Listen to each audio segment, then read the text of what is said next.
Today, we're going to talk about the Gibeonite deception. First of all, let's take a look at the world map. Here's where the journey will take us to Israel, also called the land of Canaan. Now, deception, definition, is with intent to mislead someone with something that's not true. What was God's rule for war for cities that were far away? Offer them peace, and if they accepted, they would be slaves. Why would any city accept this offer and choose to be slaves? Because if they didn't, they would be killed like Jericho and Ai. The Gibeonites had heard these rules. They knew that if the Israelites obeyed God, they were doomed. They believed that God was powerful enough to do what he said he would do. So they came up with a plan to trick Joshua and the Israelites. They sent a group of men to Joshua. But first, here's where the real deception comes in. They put on worn-out clothes. They wore worn-out sandals. They put worn-out sacks on their donkeys. They even brought dried-out, moldy bread with them. The Gibeonites made it look like they had been traveling for a very long time, from a very far-away place. Actually, the trip was only 2 or 3 days downhill.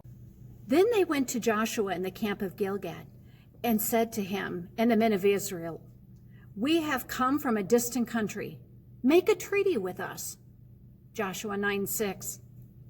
Now the Israelites were at Gilgal, right above Jericho, and the Gibeonites had only traveled this distance. The men of Israel weren't sure if they should believe the men. Again, Joshua asked them where they were from. The Gibeonites said that they had come from a very distant city. They said they came because they heard reports of the mighty hand of God. They heard what he did for the Israelites in Egypt and in the land of Canaan. Then they were really poured on the deception.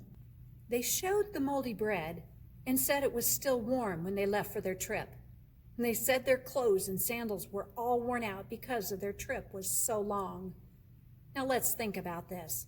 Joshua couldn't call the FBI to see if these people were whom they said they were. He couldn't sit down at a computer and do a Google search on distant lands or how long it takes for fresh bread to turn moldy. So what should Joshua have done? Ask God. The men of Israel looked over the supplies those men had brought, but they didn't ask the Lord what they should do. Joshua 9:14.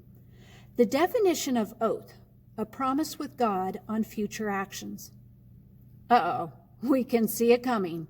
Joshua made a peace treaty with the men. He made an oath that they could live. All of the Israelite leaders agreed and made an oath in the name of the Lord that all their people could live. 3 days later, the Israelites found out that the Gibeonites lived near them. The Israelites were very angry with their own leaders for making the peace treaty with them. They did not want to make God angry by going back on their oath. So they did not go to war with the Gibeonites. Instead, they made the Gibeonites their slaves. This may seem like a good solution, but it was not what God had commanded. God told the Israelites to destroy all the people in the land of Canaan, because if they lived, the Israelites would eventually follow their false gods and sin against God. Today, we live in what is called the information age. We can find information on any subject in the whole world in just a matter of minutes. There are literally millions of books on the market. There are thousands of different magazines on every subject from knitting to space travel. Then there's television, and don't get me started on the computer. It is very easy to think we have all the answers, or at least if we think there are other really smart people who have all the answers. But the Bible warns us about thinking we have all the answers. Dear Lord, I put my trust in the Lord with all of my heart, and I will not depend on my own understanding. I will seek his will in all that I do, and he will show you which path to take. Proverbs 3:5-6.